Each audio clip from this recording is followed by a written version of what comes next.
Hey, good afternoon. This is Mark Lauritsen and Bart Earl with the Capstone Practice Systems. We are your presenters for today. Welcome to the October 2021 LawHelp Interactive Community Call. Claudia Johnson, who usually moderates these, is out on other business today, so you just got us. And these are slides that Claudia presented. Let me quickly do these, and then we're going to dig into the substance of today's presentation and discussion. So like all community calls, this one is being recorded and will be posted. We're going to just spend a few minutes going over these quick reminders and updates about the LawHelp Interactive service in general, and then mainly focus on this topic of how do you create nicely interactive PDFs using the LawHelp Interactive service, and what are some of the challenges and opportunities of that mode of form automation. And we'll have time for questions and comments at the end. Some reminders that Claudia asked me to share with you. As always, it's important to review your collection of content on LHI. There's a lot of old stuff.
Confirm that I'm audible.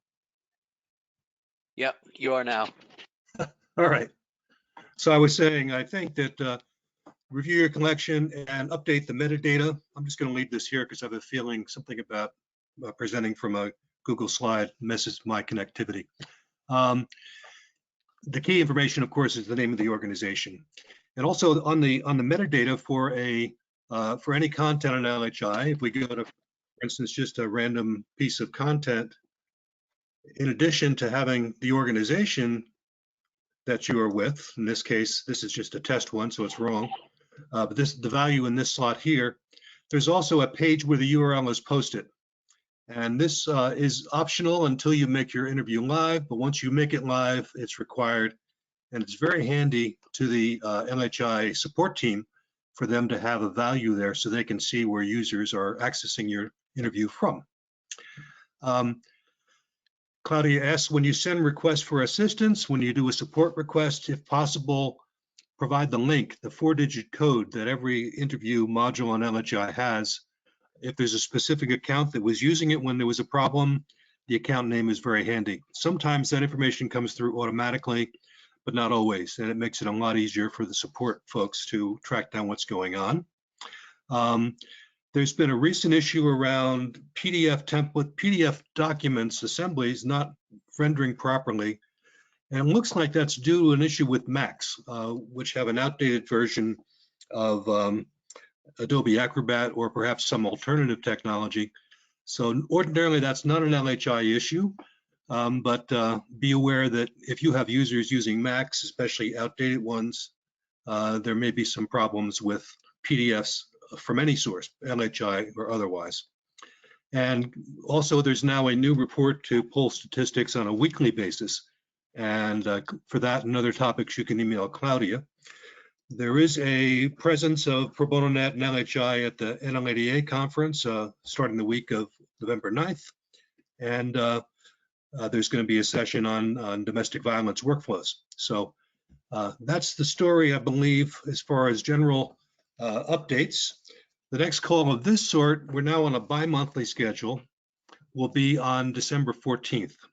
And I believe we still are open as far as topics. Claudia suggests we find something that's platform neutral, which we've done in past years. And again, you can reach Claudia here at this address.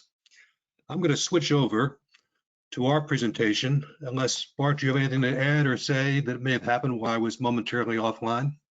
No. Okay. All right. Let me dig into this. I'm going to go into a slideshow mode here. All right.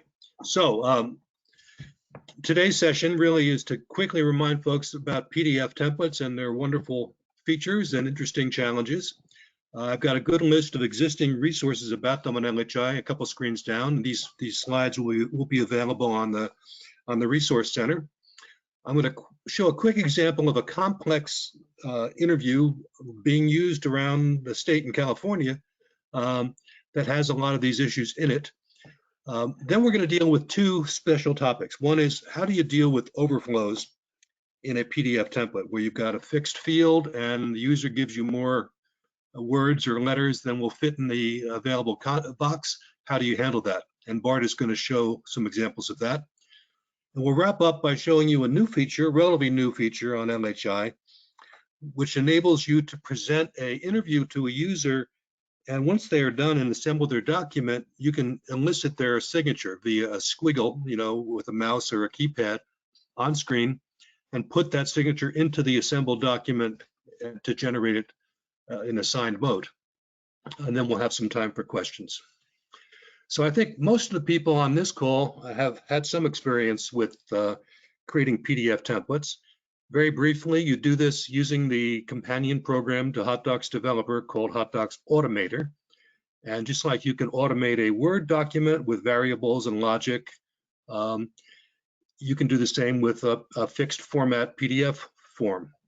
And it's when you do this, you've got an underlying static text with images and prompts and boxes on it, maybe from a court, maybe it's an official form or an unofficial one you've created.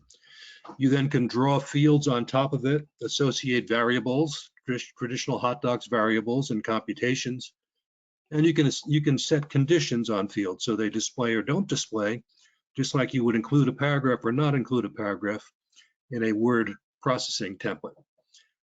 We'll see one live in a second, but when you work on a field in HotDocs Automator, the field has got properties, and there's a dialog box which lets you set its various attributes, including overflow, which means how should this be handled? Should the user or should you as the developer deliver more characters here than we can accommodate?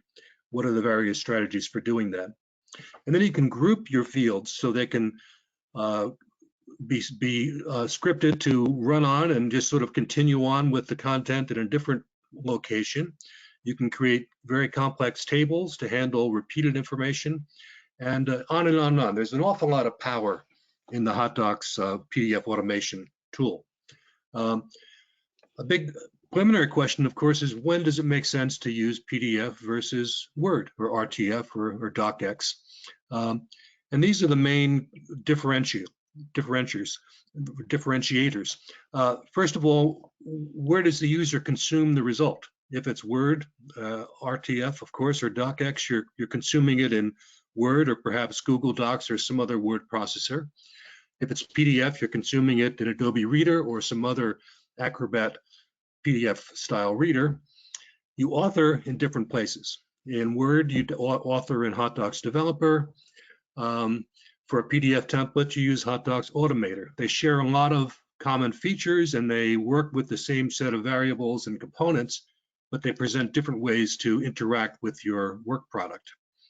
In the case of Word style templates, you're inserting variables and instructions right inside of the text, whereas in PDF templates, you're inserting variables and instructions in specialized fields that live on top, almost like a separate layer of content. Some distinctive features in Word, of course, your document can flow. If you have more lines in a given context, it just pushes down and maybe makes a page break. In PDF, generally the static content remains fixed. And if there's more stuff than will fit, you have to find some way to present it through an addendum or through some other technique. And of course, one cool thing with a PDF template is when the form changes, which often happens, you can use this thing called replace static content and swap in the underlying form in its new form and maybe make some slight adjustments to your text and your fields to accommodate that. So when you're trying to decide for a new project, what should you use? These are some of the questions. Is the source document in Word or in PDF? That's an important consideration. Is the format required? Does it have to appear exactly as the form indicates, or would it be okay if it got moved around and was done inside of Word? Does the content itself lend itself to being presented in this format? And does it vary in a way that it would look odd if you tried to force everything into fixed locations? So some documents, you're doing a will or you're doing a letter, you generally wouldn't do it as a PDF because it just needs to flow based upon the requirements of a given context. Are there lots of checkboxes? So you can definitely handle checkboxes in Word, but doing them generally is harder to do in Word than it is in PDF. And then probably most importantly, what do your users need? Are they going to want to play with your document when they get it and edit it after they've assembled it? Or are they happy, or maybe the context requires that they don't edit it after assembly? So those are considerations.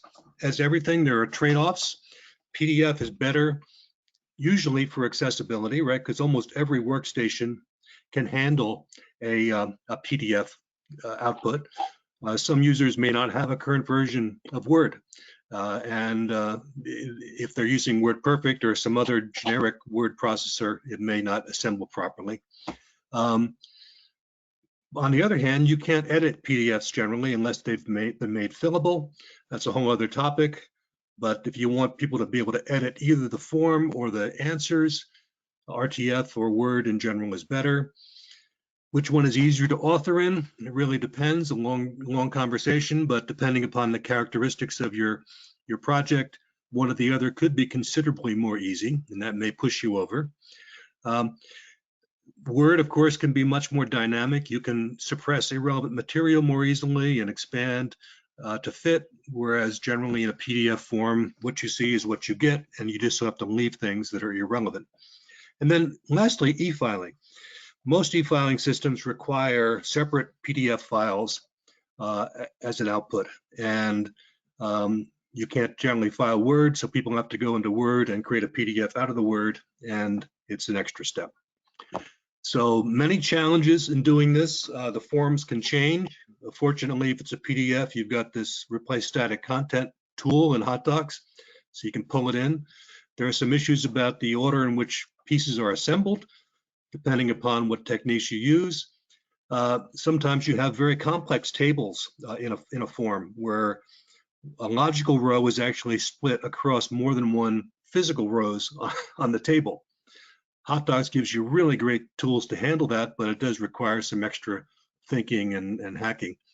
And then there are just some practical questions about working with PDFs. Whereas in Word, you can easily find all the locations where a given variable is used in a Word template. That is not as easy to use in PDF, oddly enough, when you're using HotDocs Automator. So I'm not going to spend much more time on these because these are all covered in past calls we've done.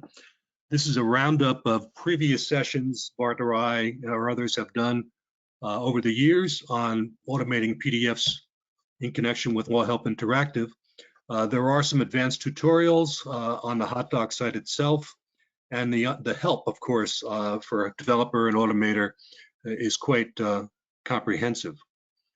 Let me just quickly show you an example. This is a live template set being used in California to respond to unlawful detainer or eviction cases. And if I can get back to my HotDocs environment, I can give you a quick tour. So this is a venerable application. Bob Aubin and I worked on it maybe a decade ago. Then I worked on it some more for LawHelp interactive e-filing purposes. Deanna Glick, who is on the call, has been handling this for the last several years. And we're now building a Los Angeles version that has some LA specific content and it supports e-filing. But what I wanted to show you though was this is kind of a typical real world PDF template set. So it's not uncommon to have dozens of these PDF templates involved in a particular context. And you can have a mixture of forms and attachments that are used in various jurisdictions. And you can script all of this using the power of hot docs. So when you go to a specific form like this answer, for instance, if I edit this, this is Hot Docs Automator for those who haven't seen it recently. And as I described, these are all underlying form as required by the California Judicial Council. And these things in yellow are fields that we've put on top of the form. And some of them are simple variables, text variables or dates or numbers, whatever, that get merged in context. Others are computations, which calculate a content and put it there.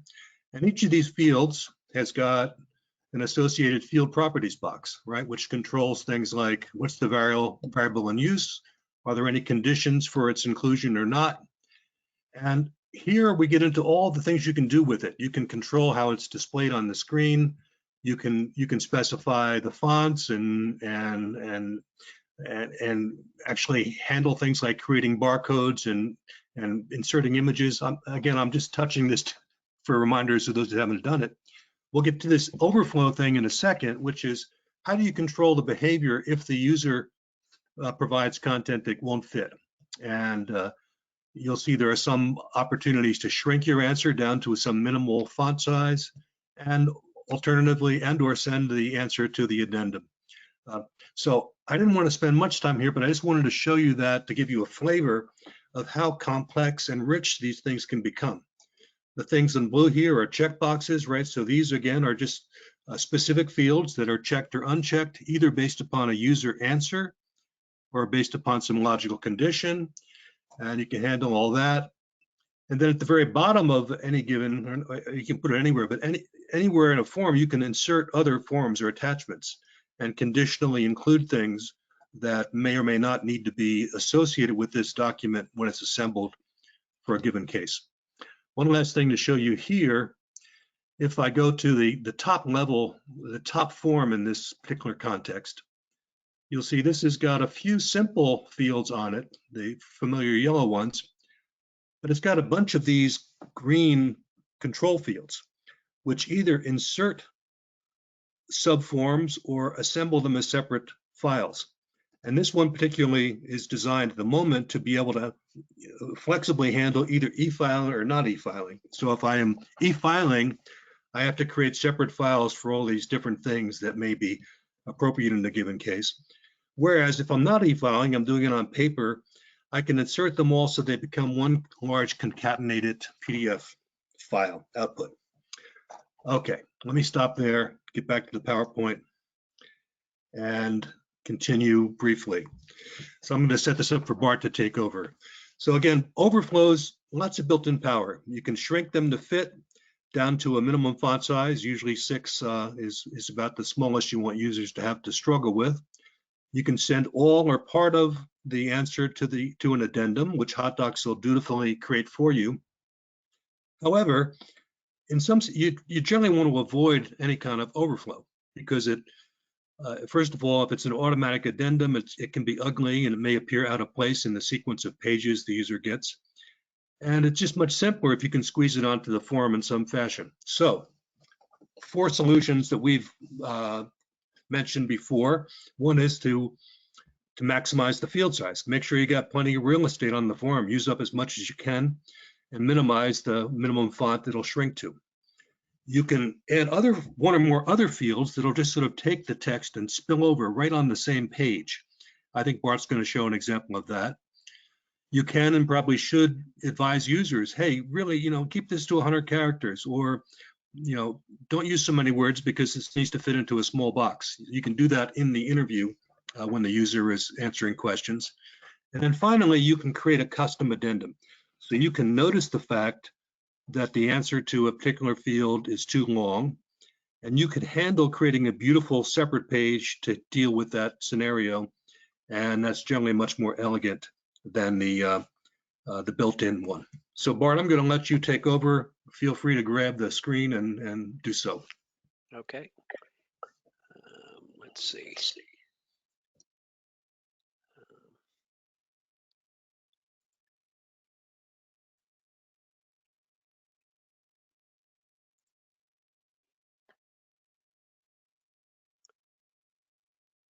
Okay. So what I'm showing is a template from the District of Columbia Superior Court for people to use in filing small claims actions. And the requirements here, the form itself, as you can see, has a caption or heading here that has the name, has space basically for, you can put plaintiffs here, you can put a defendant here, but there's not much room for the information. And it pretty much assumes that there's only going to be one address. There's only really one address field for the plaintiff and one address field for the defendant.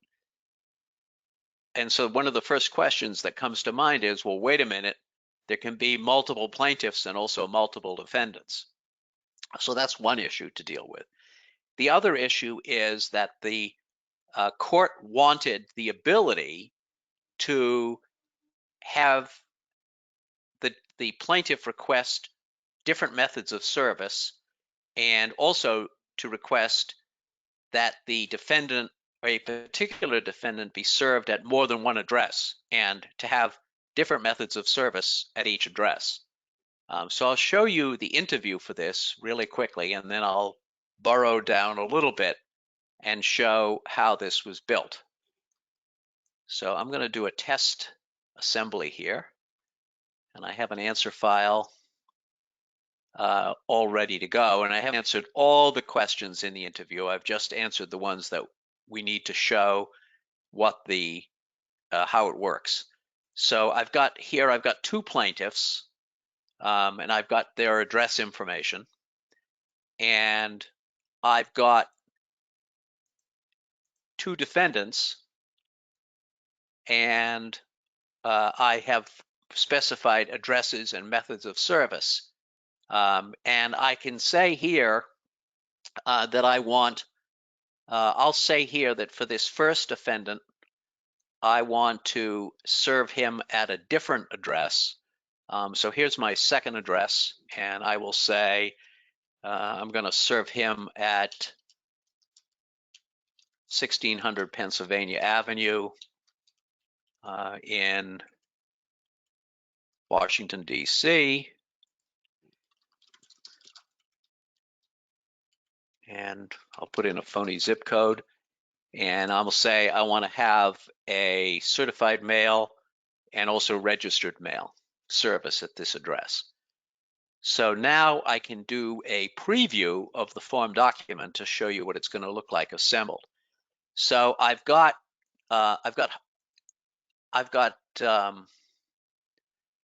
Homer Simpson, who is my first plaintiff. I've got him in here with et al. And then I've got my first defendant, William James, and I've got the first address that he's to be served at. And I've got a couple of different service methods here at this particular address. And then if I scroll down to the very bottom here, I've got a party information addendum. So I've got Marge Simpson here, who is my second plaintiff. I've got her listed with additional names and addresses. And then I've got William James showing again, because I specified two addresses that I want him served. Here's the second address, and here's the service method at that address, which happens to be the same as the first one.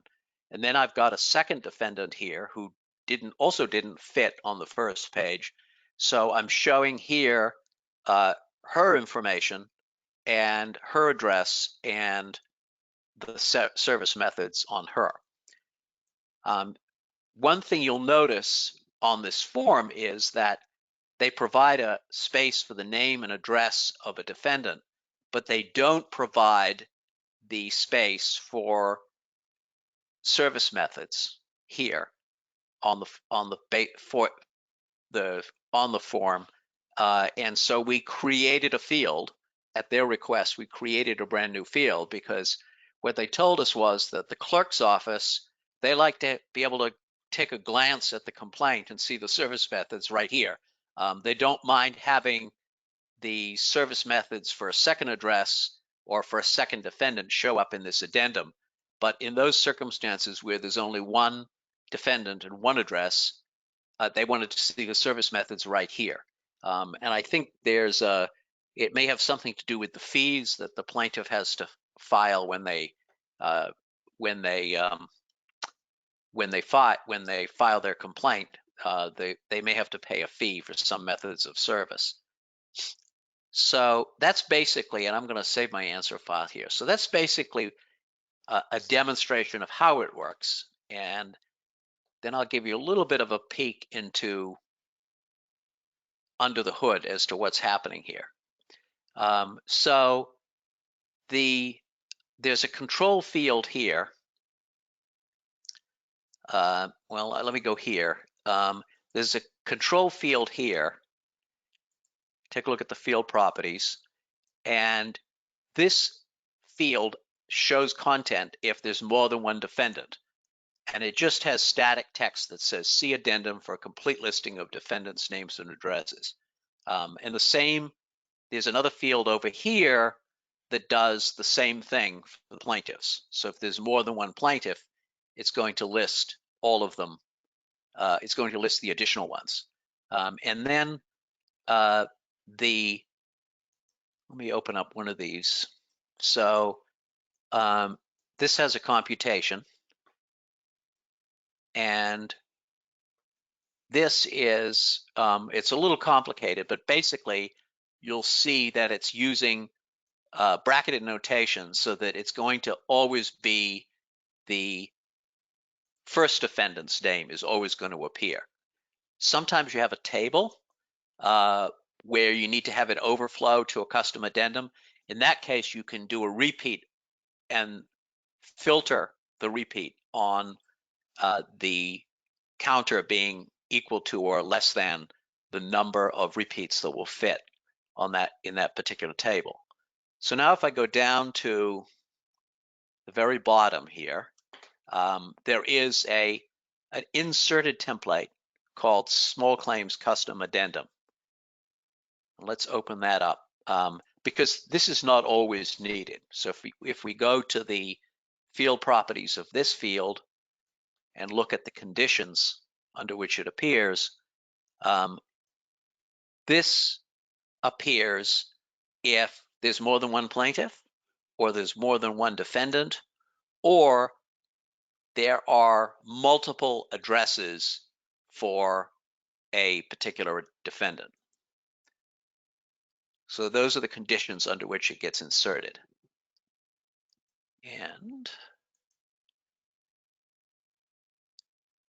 let's see. I'll go to the insert field, and that way I can edit the template directly from here. And this is basically, there's a control field at the top that just has display text in it. You don't have to use a field here. This could have been essentially you could create a PDF document and turn that into the inserted template. So you could have static text at the top here. This field is the list. So I'll go to the party information.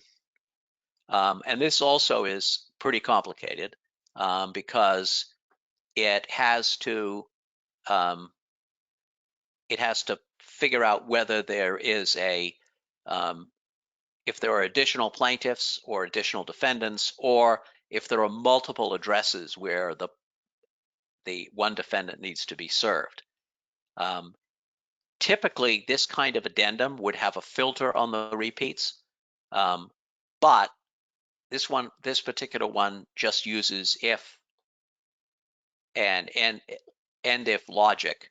So for example, here, it's if counter is greater than 1, it's going to put in the names of it's going to start with defendant number 2 and start listing the defendant, start listing the defendants starting with the second defendant.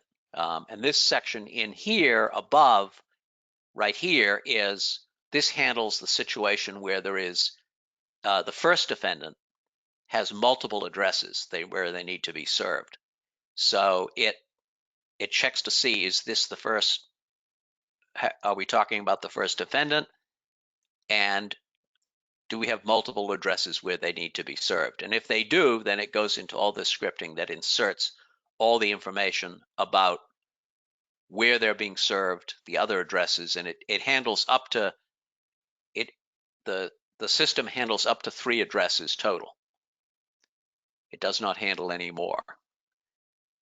So, and part of that is just to keep the interface relatively simple, and with the expectation that nobody's really going to want to serve somebody at more than 3 addresses.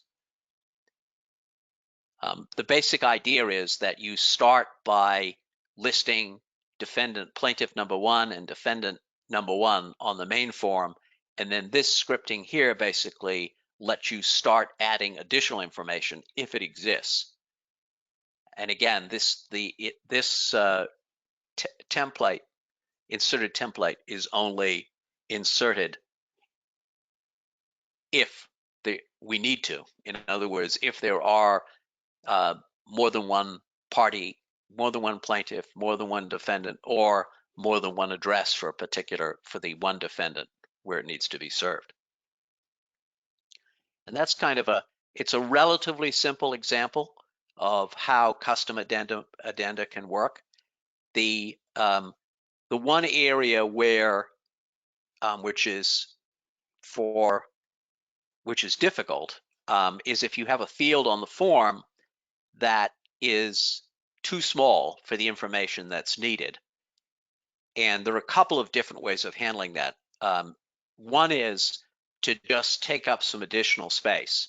And also one thing that we've done is, for example, if there's empty space, down here, in this case, there really isn't, but if there were empty space someplace on the form, sometimes what we can do is, if the field really is almost always going to be too small, we create a new field in that empty space, and then we'll in the main field, put an asterisk and say, see below for this information, and then list the information someplace else on the form. What does not work very well is trying to overflow from, let's say the defendant's got a very, very long name, trying to overflow from this field here into another field someplace on this, trying to overflow the text from this field here onto another place on the form, another field on the form, because you usually have a really tough time figuring out whether the text that needs to go into this field is too long to fit in it.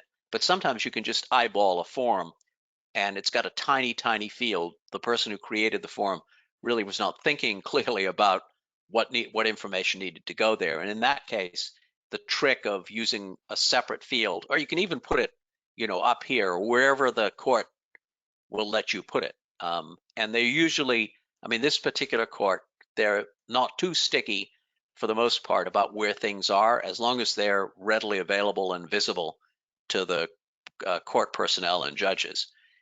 There are some forms that they have where things are really, really tight and they're really sticky about where everything goes. They, for example, won't allow things to spill over to a second page. So in that situation, you're really stuck with just shrinking it to as small as it'll go, and then there's really no other solution, because if they can't go to another page, there's just no way to handle it. And I'll turn it back to you, Mark, at this point. You may have some Okay, comments. sure. Hang on, Barb. Let's keep sharing your screen because we may have some questions. Let's Yep. take a few minutes for any suggestions or questions from our attendees. You can raise your hand and I will unmute you, or you can put something into the question tab or the chat. I guess just the question tab. But if anyone has an idea, a question about what Bart has shown, or in general, what problems you run into trying to do overflows or not, the floor is yours. Anybody want to say anything?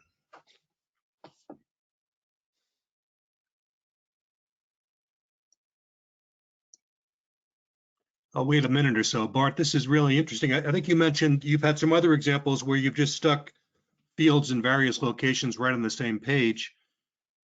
When you set them to flow from one field to the other, does HotDocs do a good job of knowing how to break words in the proper location, or is it just sort of cut them off at the letter level? I think it usually does a pretty good job of breaking them where there are spaces. It really, it's something you just have to experiment with. It kind of depends on the size of the field and the size of the font, and there's a dance that you have to do to try and optimize it. But generally speaking, it's I would say flowing from one field to another usually doesn't work super well.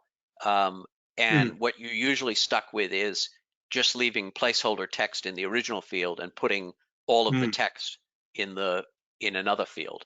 Because those are the situations where, I mean, these fields here, we made them obviously as big as you could possibly make them for the space. Yeah. And so in hopes that they won't have to overflow.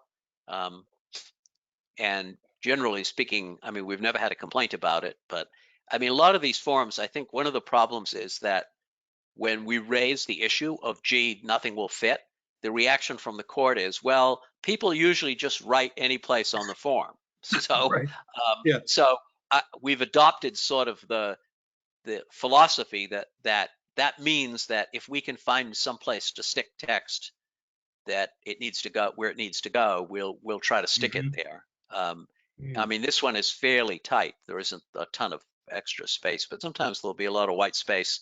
I mean, we're making use, for example, of this white space here. We've got, this is just text that says this, to see the addendum. So we're making, even though it wasn't intended for that, it was intended just to be white space, but we're basically occupying it with a field that says see the addendum, and it's conditional. So if there is no custom addendum, then it's not going to say anything here. It's just going to be white space. That's a technique which I think is useful to be reminded of, which is you don't need a variable to put custom static text on a form, right? You can simply put it in that display text field in the properties for one of those green control fields. Yep. Yeah, because I know I've sometimes gone to the trouble of creating variables that simply have a static text in them and put them into the field, and it's just extra work. Yep. I don't see any questions. I'm going to ask another one while I'm waiting, which is, do you ever use the automatic addendum functionality in HotDocs? I know you can tweak that in terms of its behavior to some degree. It's still not perfect, and you're kind of limited to the format of it, but is that something you found useful? I hate the built-in addendum, and courts I find hate it even more. They really despise it. So it just, there's so many limits to it. And one of the biggest problems is if you have a big package. In this instance, it probably wouldn't make a huge difference, but if you want a custom addendum, for example, to appear at a particular location, let's say you have use the built-in automatic addendum for every form in this package, including, for example, this form here. Well, all the addenda will appear at the end of, would appear way down here at the bottom. which is Yeah. also can be kind of confusing for everybody concerned. Yeah. So I'm very, if I prefer custom addenda if we can possibly do it. Sometimes it doesn't work, but seriously, if things are going to be spilling over to an addendum and it's not something that leads itself to a custom addendum, then having a Word template to me makes a whole lot more sense. And it's interesting because we started with the DC Superior Court. We started with the first division doing PDF templates, and by the time we got to the second division, they were not interested in doing PDF templates anymore. The civil folks started with PDF templates, and then the first year that we worked with them, and the second year, the second round of the project, they said no more PDF templates, everything is Word. And they really prefer to have people edit stuff in Word after they, before they file, because they say, people get confused, they don't do everything right, and they don't really want to go back to the answer file and, with a PDF, and the PDF is usually not editable. So that becomes an issue, and they need to customize the documents. So there's kind of a, backlash, I would say, here against PDF templates. Right, definitely to be used in the appropriate circumstances and always have some downsides. There's at least one member of the audience that shares your hatred of the automatic addendum, as do I. I wouldn't say, maybe hatred is too strong a word. Yeah. Let me see, I think we have no other questions at the moment. I'm going to take back the screen and just wrap up with the remaining part of our presentation. Let me see if I can do that. I think I have to give myself power. Okay, so here I am back in our PowerPoint. Let me get back in the slideshow mode. Okay, so second topic quickly, which is how can you gather a signature from a user on LHI and insert it into a PDF form that you're generating. So that is now possible in LHI. It's been that way for about a year, hasn't been publicized very widely. In these slides, there's an example of how it works. So I'm not going to go to it right now, but you can play with it to see. Technically, it's pretty simple. You need to add a special field in your PDF template, and that does require Adobe Acrobat or some other PDF editing tool. But you create a field with certain names and properties which are covered in the documentation that you can find at the Resource Center, otherwise known as DA Support, and it explains how to do it. And then in the metadata for your template on LHI, you just check one of these boxes which says e-signature enabled. The result is when the user finishes such a interview and generates the document, they get a different kind of box at the end, this sign your forms button. And when they press that button, they get a box into which they can use their mouse or a keypad or some other device, a stylus, to sign. You can play with your signature, get it the way you want, and when you're ready, you press accept signature. Then the download your form button reappears, and the signature you entered will appear in the one or more locations in the document or documents that are the subject of that interview. So it's not perfect. Doesn't have everything you might imagine you want, but it really does handle a number of common scenarios where someone wants to submit email a signed document to a court. It's not like HelloSign or DocuSign. You can't attach a digital signature, but you can attach a physical so-called wet signature to your assembled PDF. And some courts and agencies are quite happy to accept that kind of a submission. So that is really the extent of our presentation. Any comments or questions either on what I just covered or the more general topics or anything else of interest? And we're wide open for any conversation folks may want to have.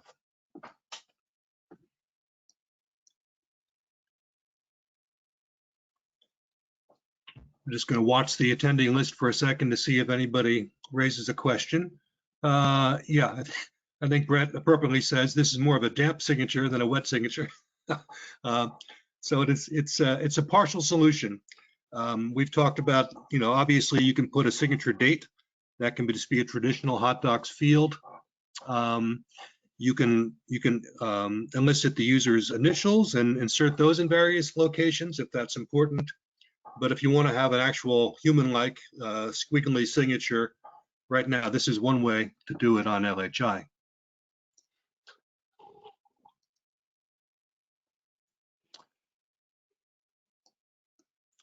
Any questions, comments? All right, Brett, I'm going to unmute you. Go ahead. Awesome. Hey, thank you so much. Yeah, this is Brett Harrison. You might have mentioned this in your presentation. I had to step away for a few moments. But in helping to prevent overflows and addendums and all that kind of stuff in hot docs, each field also has a really useful tool where you could go into those properties and set the font size to automatically downsize to any certain point. So if your form by default has like size 10 font, you could, oh, there you go, right there.